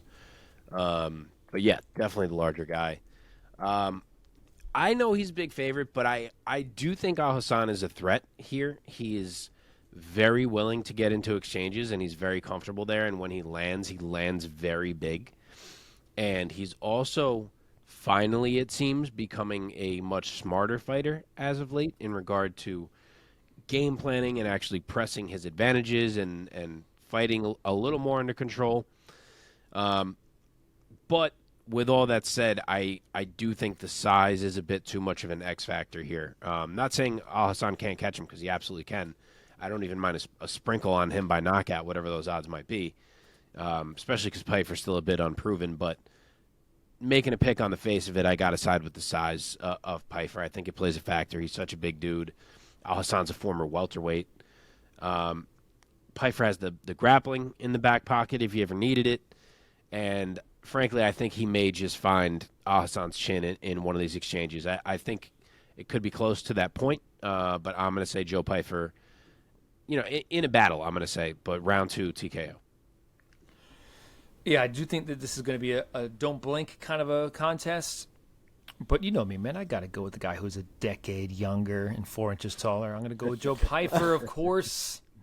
Give me Joe Pyfer. I'll take him by late round 1 knockout. But him, I mean, I do think these odds are a little far apart, probably mostly because of Alhassan's record. I mean, he has a 3-fight losing streak in the UFC. I haven't tallied up his record in the UFC, but I think it might be kind of close to a 500 record. But he's only been knocked out once in his whole pro career. He's and 6 I don't even and think 5 it was in the UFC. He's 6-5 in the UFC. Yep, Well, there and you he's go. 2-2. 2-2 since moving up to middleweight. Thank you. Yeah, I'll take Pyfer, late round 1 knockout, but I wouldn't be too shocked if a similar result had Alhassan in the win column. Same. All right, main event time. UFC Fight Night. Dawson versus Bobby Green. Grant Dawson taking on Bobby Green. Grant Dawson, KGD, the 29-year-old out of Stromsburg, Nebraska. He is 20-1 with 1 draw, 13 of his wins coming by way of submission. He's streaking into this weekend with 3 consecutive wins over Jared Gordon, Mark Madsen, and Damir Ismagulov. Most recently, Ismagulov back in July of this year, catapulting him into a big marquee matchup against the name Bobby King Green, who, of course, is the 37-year-old out of Redlands, California, 30-14 with 1 draw and 1 no contest. 19 of his wins by finish, 10 knockouts and 9 subs. Most recently, scoring an arm triangle choke victory over the great Tony Ferguson back in July. And he's back in the cage taking on Dawson. Mark, give us the odds, your take, and your pick.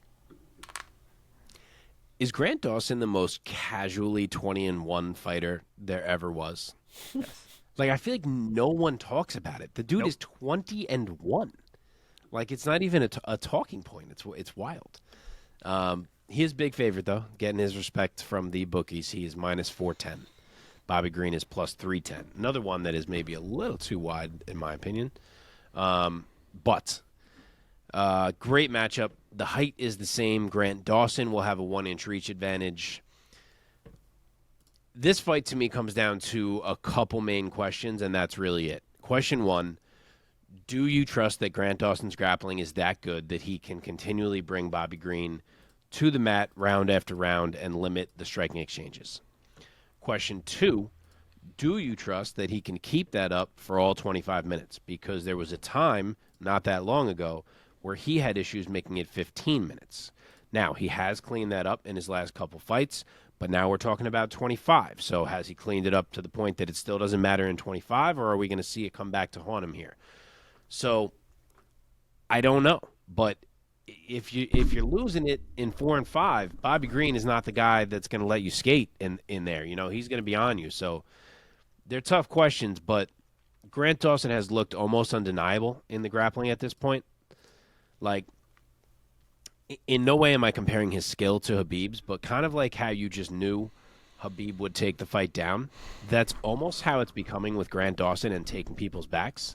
Like, no one can stop it, and he just does it from positions where you're like, wait, how did he even just get on the back from there? But, like, he just does it again and again and again. And that's why the dude's 20-1. So I do think Bobby Green is maybe the toughest challenge he's faced thus far. I'm very interested to see if either of you will pick Bobby Green, mainly just because he's going to be in Grant's face every single second of this fight. He is going to find ways to test that cardio. He's going to make Grant fight. And if he can stuff some takedowns or get up a couple times, he's really going to test it. You know, if he makes Grant work and fail on a takedown and have to stand again, and it's not like Bobby Green's a bad wrestler. So I think he's live, but after seeing the dominance with which Dawson just continually found ways to take Ismagulov's back, which I didn't think was going to be easy, I can't pick against him here. So I will say Grant Dawson. I don't really feel any kind of way with how. Like, I was really struggling with the how. I guess I'm going to say sub. I'll say round 3 sub. I'll go next. I totally agree with so much of what you just said, except for the way that it's going to finish. I think Bobby Green is too crafty of a veteran to be subbed by Grant Dawson, so I think he finds different ways to survive in certain sequences. But I still think that Grant Dawson is going to basically run away with this decision. So give me Grant Dawson, UD 50-45 kind of scorecard. Omar? Wow. Yeah, I wouldn't necessarily doubt the possibility of a 50-45 scorecard just because Grant Dawson very much, I think, has the ability to take down Bobby Green and keep him down. Bobby definitely has a background in actual wrestling, collegiate wrestling, and things like that, but he's just never shown the type of elite wrestling that is complete, I guess. He's definitely used his wrestling to keep his ass up, to keep him away from the ground and things like that, but we very rarely see him aggressive and going for finishes on ground and things like that. And I say that full well knowing that he just tapped out Cody Ferguson from an arm triangle choke. But that was why that was such a crazy thing. I think that was the first submission I think he's had on his record, actually. Oh, no, it's not. Not even close. At least the first submission in a while. He's pretty well-rounded, though. He is pretty well-rounded. And he's a grappler. He was a grappler before he was a striker. So it's not really crazy to think that he can do things on the ground and submit people on the ground and bring Grant Dawson some issues. With all that being said, I really do like Grant Dawson in this fight. I think Grant Dawson is a really slick grappler. I think that he relies on his grappling very well. Sometimes the setups and things like that may not be the most exciting because he does rely on it very heavily. But a lot of times, man, you get the payoff of a nice little submission to actually come true and pull its way through to a finish. So I'm going to go with Grant Dawson here. I actually think he does catch Bobby Green here. I think it's going to happen in the second round. Submission, maybe an armbar, maybe a rear naked choke. Okay. So you guys both took Dawson by 7. I took Dawson by UD. Would you guys be shocked if Bobby Green found a way? Absolutely not. Not at all. Like Grant Dawson, dominating grappling for 2 rounds, and then all of a sudden getting stuffed in the third and backed up and eats a few, and then the fight kind of changes, and then all of a sudden 4 and 5 are Bobby Green. That scenario would really not shock me. Yeah, I mean, honestly, it wouldn't shock me either. Bobby Green is a hard person to emulate. So when you're doing a training camp or something like that, you can't just have somebody go, "Hey, be Bobby Green for me for the next however many weeks," and when we're sparring, you have guys that are going to do their best to do it. But Bobby Green is one of those unorthodox fighters that has got to be a pain in the ass trying to figure out how to prepare for him. Yeah. I mean, it's not easy to prepare for what Dawson does either. But yeah. I'm intrigued by this main event. I'm interested. Okay. Let's finish up by moving over to the Bellator side of things. Bellator with a milestone event this weekend going down October 7th at the Pechanga Arena in San Diego, California. Bellator 300. Nurmagomedov versus Primus. So we're going to talk about the top 3 bouts on this card, gentlemen. But before we do, of course, as always, are there any other fights or fighters that you just want to quickly highlight for the listeners? Omar, go first. Omar, go first before Mark mentions every fighter in the universe. So there are a couple of names here that stand out to me right away. Kai Kamaka III on this card against Henry Corrales. That sounds like that's going to be a banger. We also have Sarah McMahon on this card against Leah McCourt. I'm not really sure what the hell the order of this card is because Sarah McMahon doesn't look like she's anywhere near the main card. At least not according to SureDog. I don't know what it is on Bellator's website. But if she's not on the main card. She's not. That's the fight I thought might get elevated to the main card once they lost the Bader fight. But like I said earlier, they haven't elevated any fight. It's just a 3-fight main card still on the website. Yeah, that's a weird thing to do. I don't know why they would do it like that, but I bet they'll do it at some point. Those are mainly the fights I'm looking forward to, and there's a lot of dudes on this fight though, man. A lot of dudes. Mark? Yeah, I agree. Those are definitely the best 2 undercard fights in my mind. As you said, Corrales and Kamaka is probably going to be a banger. McMahon and McCourt could actually end up deciding the next opponent for the winner of Cyborg and Zingano, especially if it's McMahon, because she'll have a nice little early streak in Bellator, and obviously she's a name. Another nice fight on this card is Romero Cotton welcoming Grant Neal down to middleweight. Grant Neal, former light heavyweight, moving down, the brother of Jeff Neal. So he'll fight Romero Cotton, who's looked very good. That's a good one. And then, some other quality fights on this card. So not the incredibly stacked undercard that we usually see from Bellator, but definitely solid. This event will mark the Bellator's second visit to San Diego. You have to say it that way at least once. Whale's vagina. A Bellator Heavyweight World Championship bout between Ryan Bader and Linton Vassell was expected to headline this event. Dude, they met previously at Bellator 186 in 2017, where Bader won by knockout in the second round. However, it sucks so much that that's the one that fell off, because like of all the title fights, it's the one that felt like a toss-up. Totally. Like, not saying any of these other underdogs can't win, but all these other ones are like, this person is the clear favorite. And in that fight, it was like, damn, I don't know. And of course, that's the one we lose. However, Vassell withdrew due to illness, and the bout has been canceled. As a result, a Bellator Lightweight World Grand Prix semifinal bout for the Bellator Lightweight World Championship bout between current champ Usman Nurmagomedov and the former champ Brett Primus is now the new headliner. Oh, I thought they were always the main event. Were they not? Probably was going to be Bader and Vassell, because Bader is Bader. I thought it was always Usman. Maybe I'm wrong. Anyway, continue. All right. Let's talk about, man, Bellator loves putting on these massive cards, man. Looks like 16 bouts. My God, they're trying to kill Michael C. Williams. Let's start with the opening bout of Bellator 300 in the flyweights division. Excuse me, opening bout of the main card, going down on Showtime and Paramount Plus. Liz Carmouche putting her women's Bellator flyweight title on the line against Ilima-Lei Macfarlane. Is it Macfarlane or Macfarlane? Macfarlane. Macfarlane, thank you. Liz Carmouche, Girl-Rilla, the 39-year-old out of San Diego, California, 19-7 as a pro, 8 knockouts, and she is undefeated thus far under the Bellator banner. 6-0 under Bellator, and has the title. She'll be standing across from Ilima-Lei Macfarlane, the Eliminator, 33 years old, also out of San Diego. 13-2 as a pro with 6 submissions on her record, riding back-to-back wins coming into this weekend. Most recently, Kana Watanabe back in April of this year. Omar, start us off. Give us your take and your pick of Carmouche versus Macfarlane. So I think it's one of those fights that I guess really needs to happen.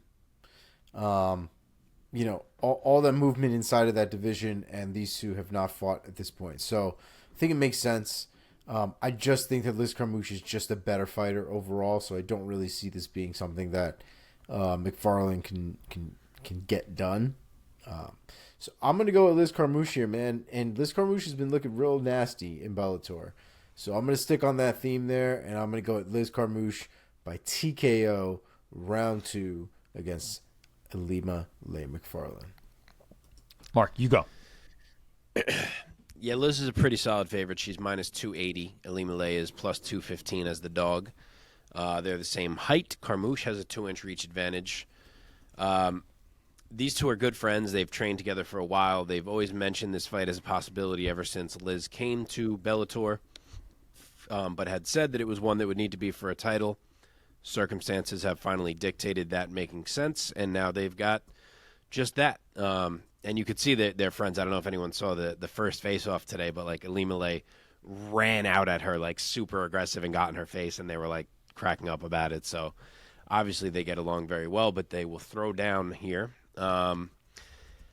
As for the fight, I agree with Omar. I don't think it's all that competitive, which is crazy because Carmouche is 39 and Macfarlane is 33. But I actually feel like it's Liz who has much more left at this point.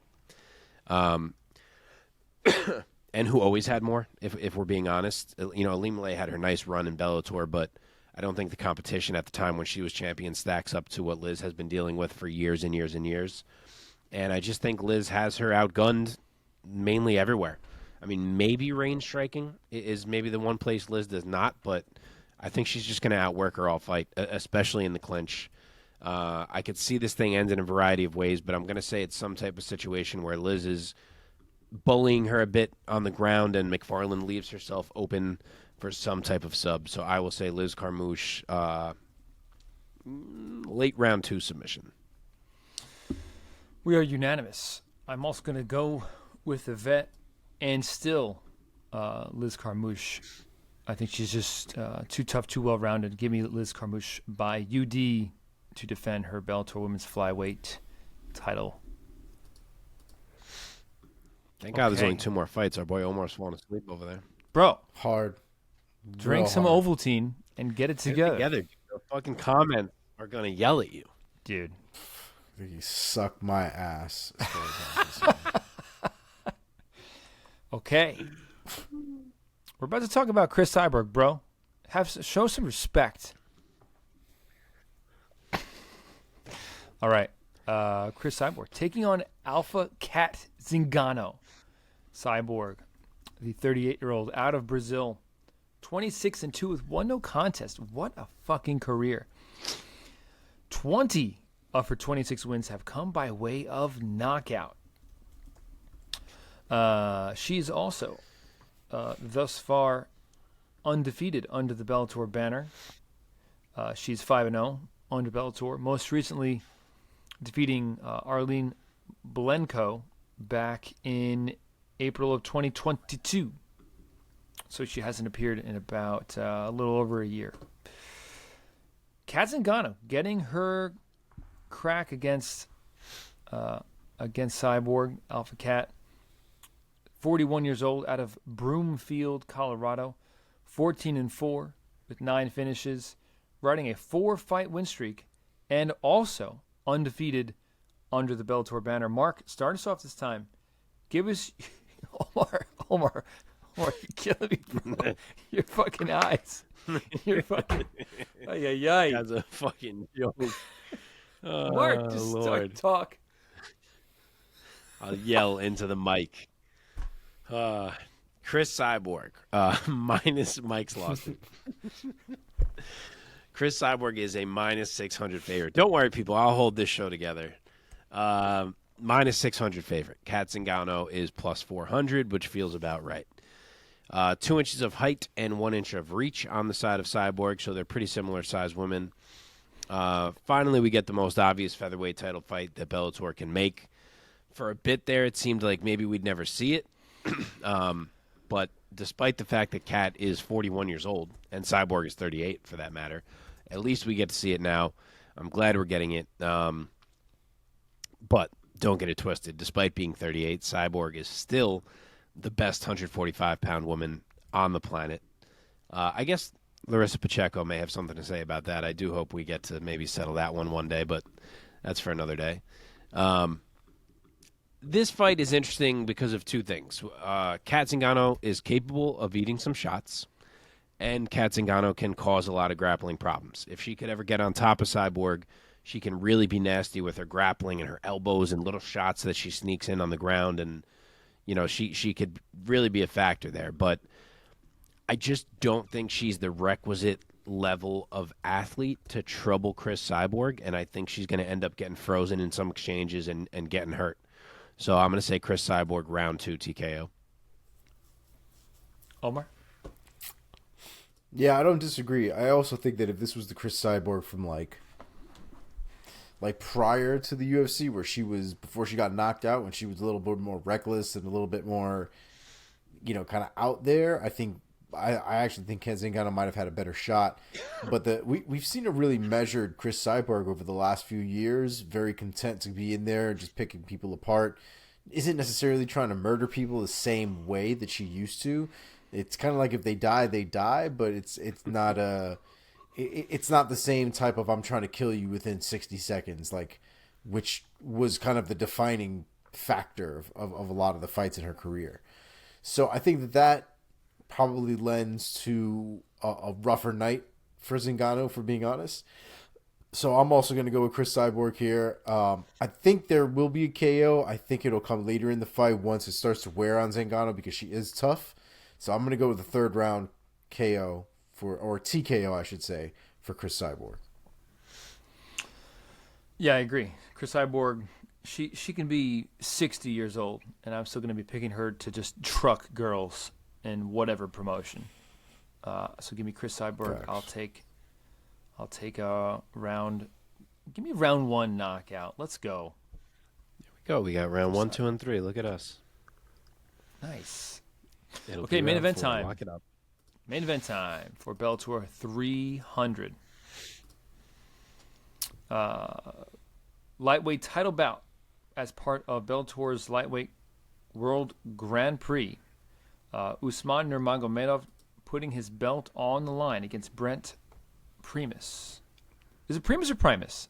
I'm second-guessing myself. Primus. Primus. I'm wrong. Either way. Okay, Nurmagomedov, the 25-year-old out of Dagestan, Russia, 17-0 as a pro. Only 3 of his wins have gone to the scorecards. 6 submission victories, 8 knockout victories. He has been with Bellator since 2021, of course, undefeated under Bellator.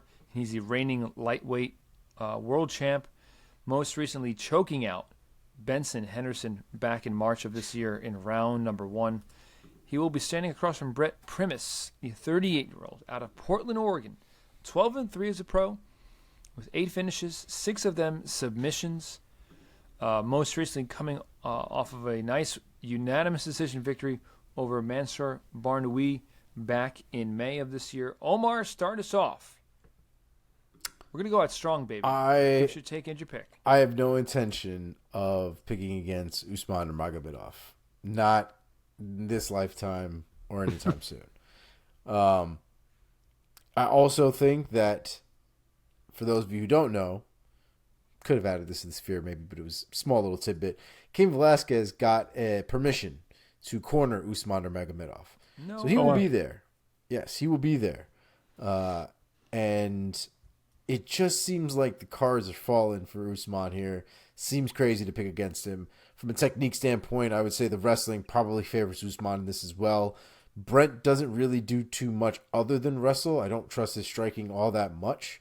And so if we're going for wrestling, I'm going with Usman every day of the week. So give me Usman by unanimous decision. I honestly wouldn't even be surprised if he chokes out Brent Primus, though. Okay. Let's see. You were on, Michael? Yeah, Mark, you go. You ready for these odds? Oh, this one's got to be a little wild, especially against Brent Primus. I would imagine Usman is probably a 600 favorite. Triple it and then add some. Holy shit. Minus 1950. Basically call it 2,000. Brent Primus is plus 950. So basically plus 1,000. Basically minus 2,000 plus 1,000. This is what we're talking about here. Wow. Jesus Christ. That's fucked up, actually. Yeah. I wonder what it started at and if money just poured in on Usman or if it was always this wide. I don't know, but that's crazy lines. So, yeah, for the fight. 1 inch of height and 1 inch of height for Usman, but 1 inch of reach for Primus. It's kind of interesting to me because obviously I get Usman being a huge favorite, but man, Brent Primus is not an easy man to fight. Like, there's the one time he got finished a couple fights ago by Alexander Shabliy, which was a body shot that just caught him perfect. But aside from that, he's a really hard guy to finish or even to clearly beat. And he's a guy who never stops coming. He showed that against Barnaoui. He's relentless in his grappling, both offensively and defensively to reverse positions. He'll stick to you. He'll try to use that pressure to his advantage, control you. He's just not an easy day in the office. So those odds being that big is a little odd to me. With that said, if what we get on Saturday is like a masterclass from Usman Nurmagomedov, my view of him is going to skyrocket just because of what I just said, that I feel like Primus is a hard guy to go masterclass on. But we may, man, because Usman is pretty good. He's 17-0. He's obviously undefeated. He's looked unbelievable thus far. And, of course, for the pick, I do have to go with him. I don't think Brent Primus is the guy to change that. And that's mainly because of similar things to what Omar said. I think Usman can absolutely hang in the grappling and maybe even slicker than Brent Primus in that department. He's probably not as clingier and sticky as Primus, but I think he's slicker and can maybe catch something more than Primus can catch something. So I think they're pretty comparable there, and then that leaves the striking where I just think Usman is levels above. I think the range striking is going to be a real problem for Brent. He will walk forward, so maybe he can change some things, but in the end, I think we're talking about a tough challenger who's just not on the same level as the champion. So I think Usman will show that, and I'm going to say round 3 TKO. Boom. Man, how can you pick against Usman Nurmagomedov, man? He's like, he fights perfectly. He's undefeated, 17-0. Not Such a good summary of him. He fights perfectly. Thank you. Like that's really that. Yes. Yeah, he's just like untouchable, man. Yeah, I agree. I think he's going to finish premise. I'll say round 4 TKO as well. And that being said, let's end with a little bit of trivia, gentlemen. Let's, if Omar can make it. Here we go. Dude, I had some good energy tonight. You know why? I had a fucking cup of coffee at like 8:30. Okay? And I'm nursing it now. I don't drink coffee. So. Oh my god. What a sad life. There is that. I know. Nah, but he gets to train Muay Thai every day, and I don't get to do that, so That's fucking cool. it's probably me with the sad life. I trained twice this morning. I took no nap in the middle of the afternoon, and I trained twice again this afternoon. How do you? I coming don't over understand. here. You have a job. Like, how do you do this? Because my job is in the middle of the day. So I What go is it hours like is your for job 2 from hours? 11 to 2? Like, what the fuck? 9 to 5. So I'm there from like 8. So I'm there from 8 to 10. I have my phone out. If shit goes down, I have my shit with me if anything goes down. But nothing happens from 9 to 10. People aren't fucking doing anything from 9 to 10. And at 10 o'clock, I'm good to go. I'm like in the car. I'm ready to go. And then I literally do all of my work in the middle of the day. And then I'm out of the house by 5 o'clock and I hit my 5:30 class. But you do basically IT remotely? Yeah. How does one do So IT remotely? Everything nowadays, we're getting really off topic. Everything nowadays Sorry. is We're into the trivia portion. We can bullshit here. everything nowadays is pretty much online now. Like there was a time where everything kind of had to be installed on the computers and stuff like that. But a lot of that stuff now, especially for the companies that are mostly remote, most of their stuff is cloud based nowadays. So you just really need to access to the internet and management tools and stuff like that. And I have a specialty that I'm good at, that I have certifications in and stuff like that. So I manage a lot of like the infrastructure and shit like that for the company, and I can do that anywhere as long as I have a laptop. So I just bring my laptop I with still me. think that the plan for you should be to get your referee's license in MMA or whatever. You ref, you travel a little bit, and you come back. You coach. You become a coach. You're on the coaching team at Tampa Muay Thai. That's the flow. That's never going to happen as long as I have one car, my guy. I figured that out at this point because I think I can't go anywhere. Like me and Francesca share a car. So I'd have to figure out how I'm getting from place to place every time they need me to referee. And a lot of these spots are like, they're not local, at least not as far as close to my house. These places are all over fucking Florida. So Yeah. it's not something I can really spend the time doing right now. And I'm like having me. fun. I'm having fun training. GoFundMe Dog. for Omar's second car. A little shitty gas car. Yeah. Listeners of the show, please donate. Although I guess they're not going to donate to that when we still don't even get paid for doing the show. So Nope. Nope. Definitely not.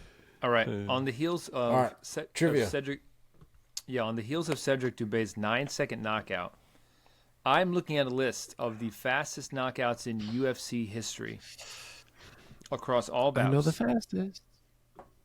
Okay? Okay? I want both of you gentlemen right now. There are...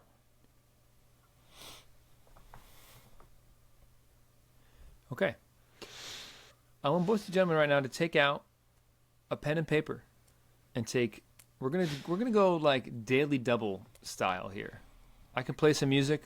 I don't know. I want you guys to take about 60 seconds and write down as many as you can of knockouts that you feel are faster than Cedric Doumbe's 9-second knockout. I love that you in think the I UFC. have pen and paper. In the UFC. I'll say you can just write down the winners. Guys who you think are faster than 9-second knockouts. Whoever can come up with more. Paper towel. You don't have any printer paper? Well, then write them down on your phone. I do, but it's over there. Use your phone. I had the paper towel here in case I had to blow my nose. Man. See, most I'm thinking of, I'm pretty sure I know that they were like 12 and 14. It's hard to think of ones that are fucking under 9. That's so fast.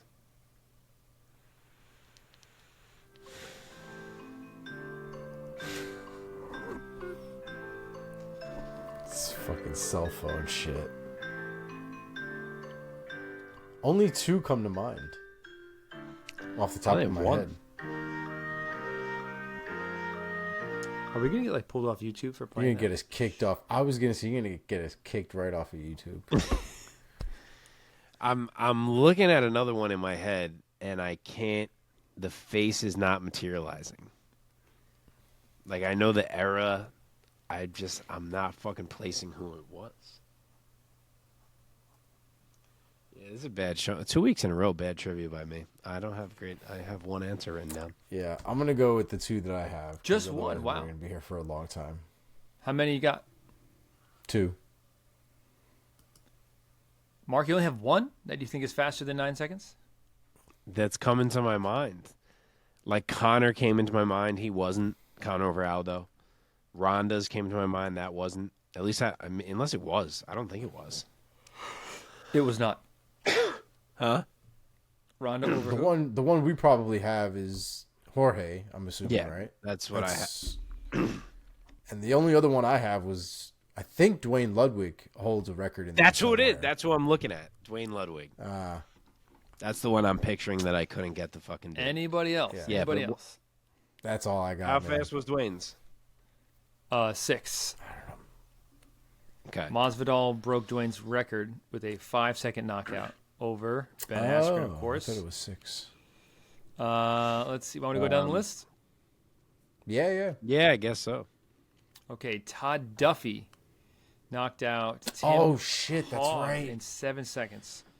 That's Korean right. Zombie. really? Jeez. Korean Zombie knocked out Mark Hominick in 7 seconds. Oh, I remember. Yeah, he that. did. That's Fuck. right. Oh, we I could have got remember that one. The Duffy one, Ryan- I'm not mad at myself for not remembering, but Zombie, yeah. Ryan Jimmo knocked out Anthony Parash in 7 seconds. Yeah, dude, wow. I mean, that's another one that the brain's Yeah. just not going to grab, but I remember it. When you say it though, how can you not remember it, right? Yep. And then he hit the Yep. robot, hit the split. Oh, Yep. iconic. Oh, R.I.P. Ryan. more. Jimmo. Rest in peace. Yep. I was just saying that.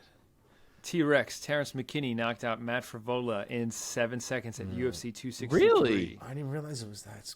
That's not that quick in my mind. I thought that was like 30 seconds or something. Like, that's really, Same. yeah. Okay, Wow. a reach back, probably the oldest one on this list. Don Fry knocked out Thomas Ramirez in 8 seconds at UFC 8. Wow. Can't picture 8 it. seconds for UFC Yeah. 8. James Irvin knocked out Houston Alexander in 8 seconds at UFC Fight yeah. Night 13. That's the quick one. Leon I Rocky remember Edwards that one. knocked out Seth Brzezinski in 8 seconds at UFC Fight Night 64. Did he really? Jeez. And the last one, number 10, Makwan Amir used to Khani like knocked Seth. out Andy Ogle in 8 seconds at UFC on Fox Sports. I remember Poor that one, Andy Ogle, bro. Yeah. Some of the losers in these fights are guys I liked. I liked Ogle. I liked Yeah. Brzezinski. There was another one you said before, too. We knew Ogle wasn't great, but how could you Oh, not yeah. love that kid? I mean, he was just such a good character, such a good kid. Ah, that's does it. terrible. That was good trivia. And we did Yeah. that well. All right, boys. What was Connor and Jose? 13? I think it's It's 13 or 14. 15? I can't remember. 13. Oh, Good really? God. Oh, Jesus. 13. Okay, that's Was what it I thought. 13? Yeah. How fast was Ronda Very good. officially over Alexis Davis? Yeah, I don't know. That's the one I was 16. in my head thinking must be more. 16? Yeah. Is that what you said? Yep. Yep. All right. Good show. Our boys. Good work. Good work. Good work. Inside Team. 2 hours. Look at Good us. game. It is. Wow, look at us. Next show's going to be 30 Enjoy, minutes. folks. It's a doubleheader on Saturday. The UFC main card is at 7 Eastern, and Bellator main card's at 10 Eastern, so you can flow them right into each other. Yes, Nice. sir. All right, boys. Give your kids something to do. All right, folks. We are out. Peace. Peace. Peace. What the fuck happened?